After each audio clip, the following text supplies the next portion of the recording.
glad you're joining us. Each day is filled with so many choices: what to eat, drink, wear, watch, whether to shower or not.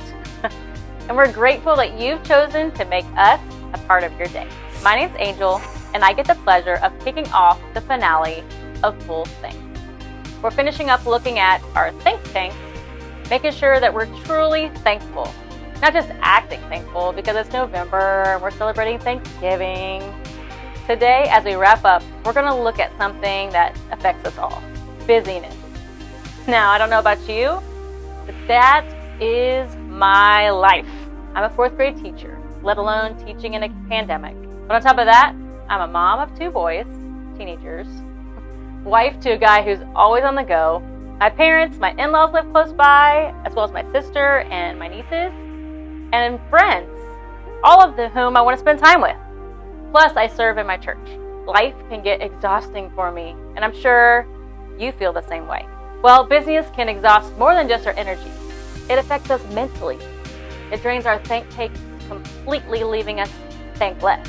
So what do we do if we want to live a life every day with full thanks? Glad you asked. I'd like to find out too. So let's get started. But first, let's get the drop on what's going on with Bridge Church. Yeah, we are in the place to be.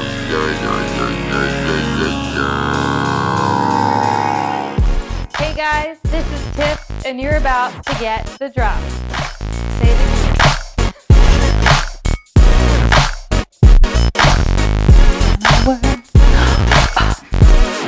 Little butt.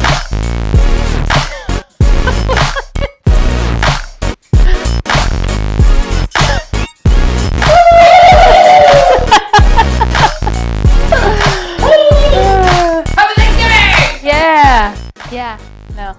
Actually, okay. Thanks for listening or watching while you're curled up on the couch.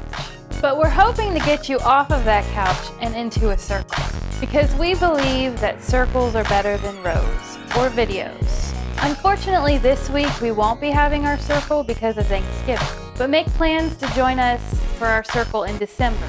And all this information is found on our website under the circles tab. Don't you think it's random that I have feathers?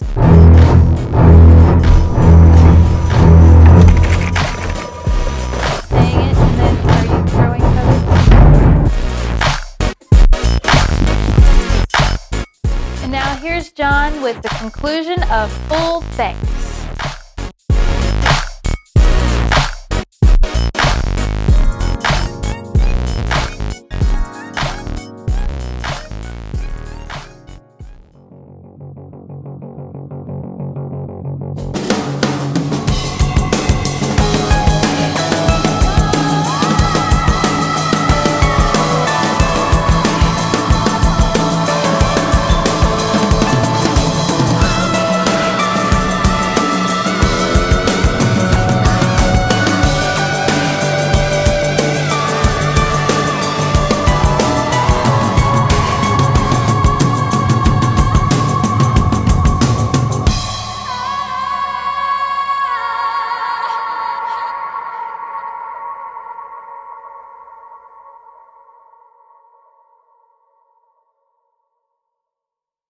I'm an active guy. In fact, I say something about myself that I bet many of you have probably said, and most, if not all of you, will actually relate to. I say, and I truly believe, that I'd rather be busy than bored. In fact, I convince myself over and over that I work better, that I function at a higher rate when I have a lot going on in my life. But eventually, maybe like you, it all comes crashing down. Eventually, I run out of adrenaline. Eventually, I wear out and either realize I need to rest, or I get sick and I'm forced to rest. Now, I think we all have warning signs that point towards busyness getting the best of us. We become forgetful, missing out on important life details, or worse, on important life moments. Lacking time with friends and mentors, people who encourage and strengthen us. You know, we notice our health declining, weight gain, body aches, sicknesses coming over and over, or even spiritual declines in our life. disconnection from God, disconnection from people around us who point out God in our lives, or lacking time in the places and avenues that strengthen our spirit. So, how do we recognize this exhaustion before it comes? And what do we do to repair and ultimately to prevent it? Well, first we need to look at the source. And what we're talking about here is busyness and our level of busyness. And its effect on our lives can be figured out by looking at the amount of space between our current pace and our ultimate limits. Those decisions that we make that create or remove the margin in our lives. And so many factors really play into this. We have responsibilities with our jobs, what has to be done, deadlines of when it needs to be done, and bosses and managers that hold us accountable to doing that. But if many of us were really honest, we do a lot of this to ourselves. Our American society is obsessed with getting ahead, with proving ourselves, with being goal-oriented. In fact, a recent paper published by the National Bureau of Economic Research showed that during the pandemic, the average workday lengthened by 48.5 minutes in the weeks following stay-at-home orders, lockdowns, and the number of meetings increased by 13%. In fact, one of the paper's co-authors, Jeffrey Polzer, was quoted saying, "Is it working from home or living at work or both?"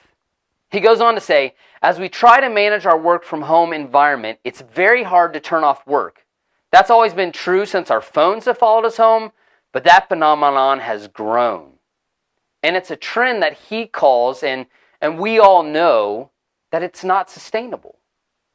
In fact, some of you feel that right now. That the pace of your life and your ultimate limits aren't that far away from each other. The gap is small. And we've only talked about your job so far. For many of you, you have kids. And you want the very best for your kids. So you enroll them in sports and all kinds of lessons and social gatherings. And all of those bring financial stress that make you push more and harder in your job. But it also creates less space in your life too. Because most of these kids can't drive. So we're over here with one kid for a 2-hour practice, then off to the other kid's game or concert, and then school wants a conference, homework needs to be done when you get home, and there still is dinner that has to be made or purchased and consumed and cleaned up after, and that always, brings with it so much, and then it's back to what needs to be done, more work, more school.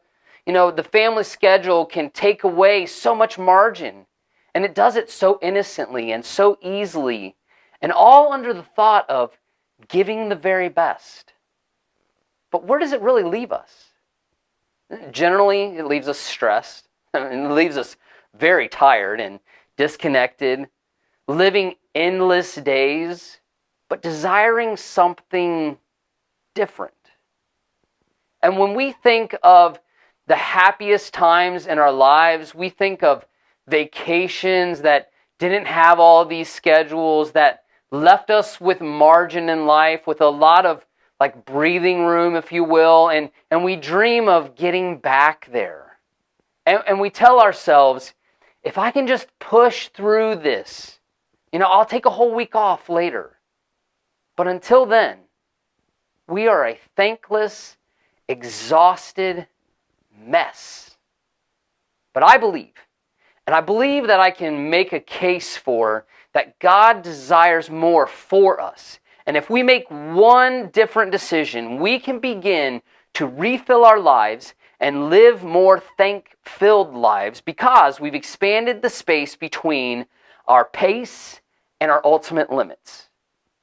And this idea goes back to creation. This idea is one of the commands that God gave to Israel in the very beginning. That ultimately they lost the real importance of, that Jesus then eventually highlights as a part of living a full life An idea that King David highlighted the need for so poetically in one of his emotional musings about time and about life. And at the end of this insight that we're actually going to take a look at today, King David says something that should become the basis of every decision that we make, that will point us towards a way that we can make space and fill our thanks tanks so we can live every day filled with thanks. This musing of David comes in Psalm 90. And at the beginning of this psalm, David writes about God's view of time, how God exists beyond the boundaries of time, and that nothing is hidden from him.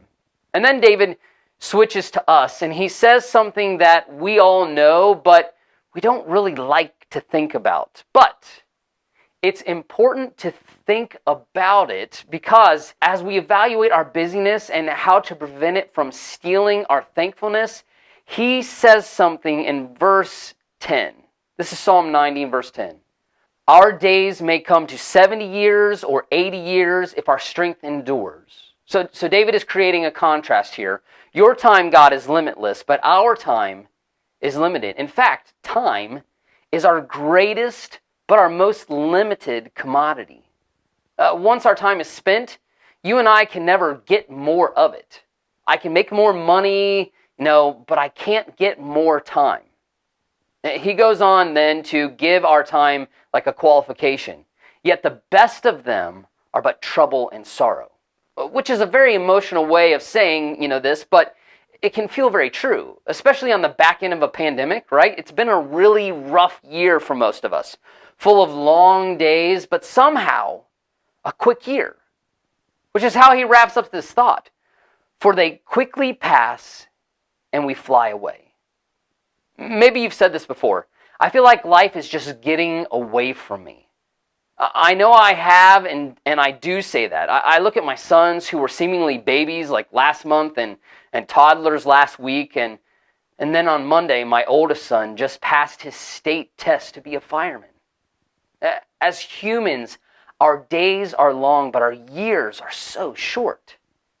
And 2 verses later, David is going to make a statement that will seem kind of foreign to us, but if we will embrace this, it will inform our decision making for each day and make it easier to embrace the pattern of life that God established at creation, passed along to Israel, and that Jesus said could be helpful to our lives in us learning to live it to its fullest. David says this in verse 12.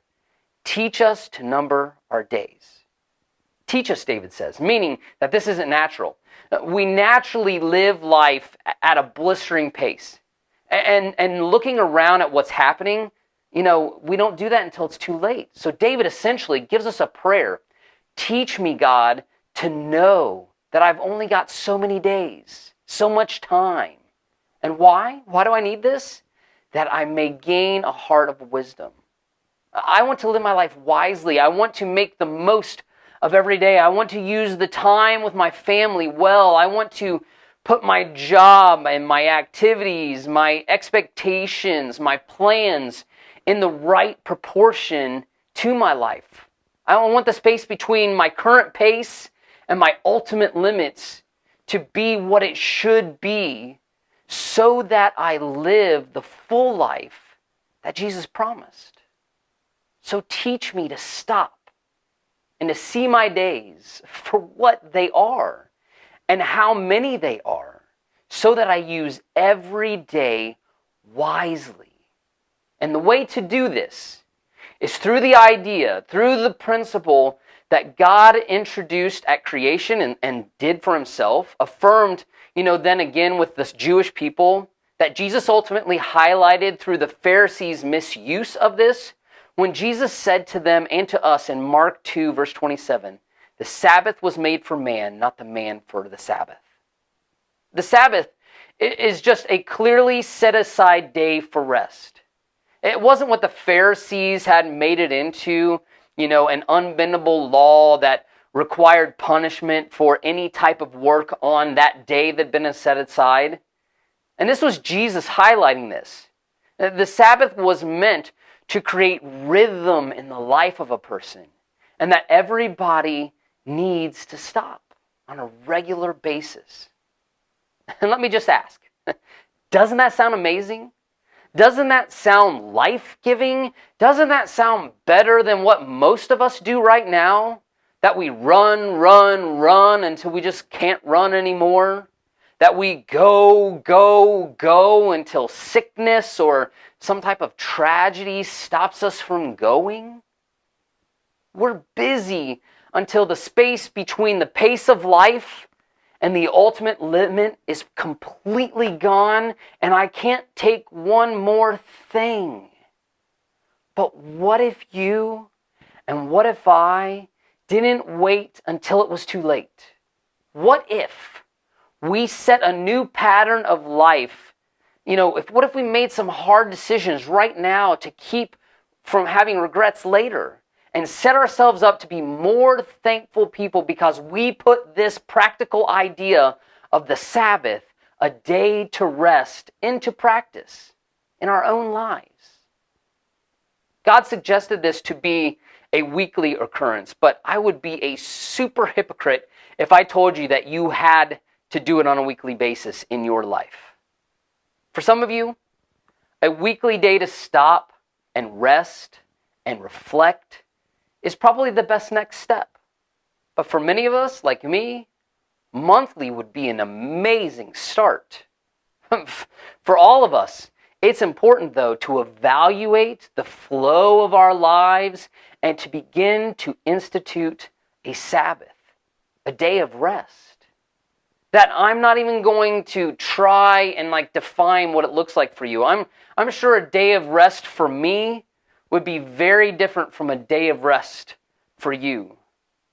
Some of you need to say, I'm going to take a day and I'm just not going to do any work, which might have just made you break out in hives thinking about. But I promise, it would be good for you to do that. For some, a day of rest might involve doing something creative or artistic, painting, drawing, playing music, maybe baking.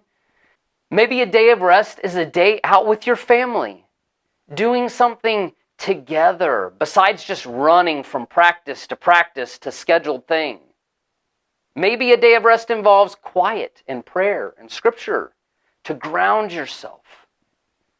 Maybe it's a hike in the woods alone, or that long bike ride that you've been talking about taking. However frequent and whatever it pertains, I promise you, you'll be glad you did this, and you'll be a more thanks-filled person because you did. This weekend, on the heels of Thanksgiving, to encourage this practice, we will not be having any circles going on. Instead, I want to encourage all of you to download the PDF of questions that will be on our website at bridgedayton.com under the Sunday at Home tab. Take that time that you would normally spend in a circle and use it to answer the questions and begin to schedule your Sabbath. I truly believe this is God's heart for us. This is the beginning of the full life that Jesus has for us, and it will ultimately lead to living our lives on full thanks every day.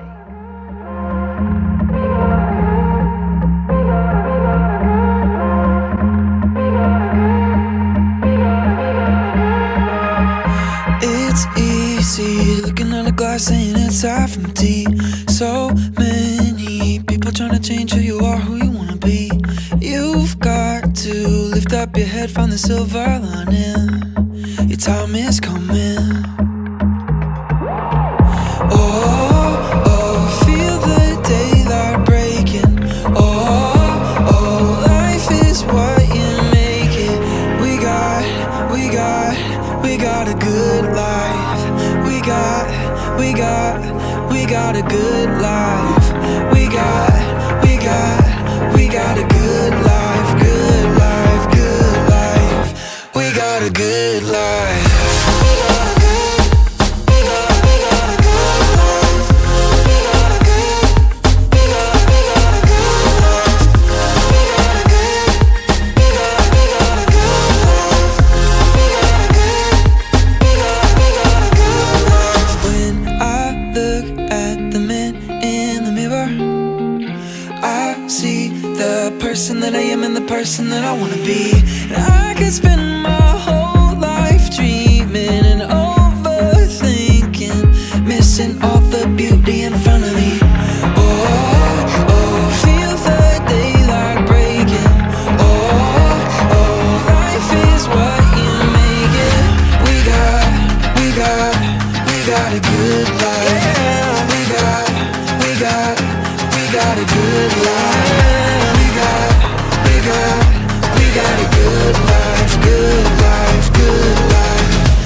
got a good life.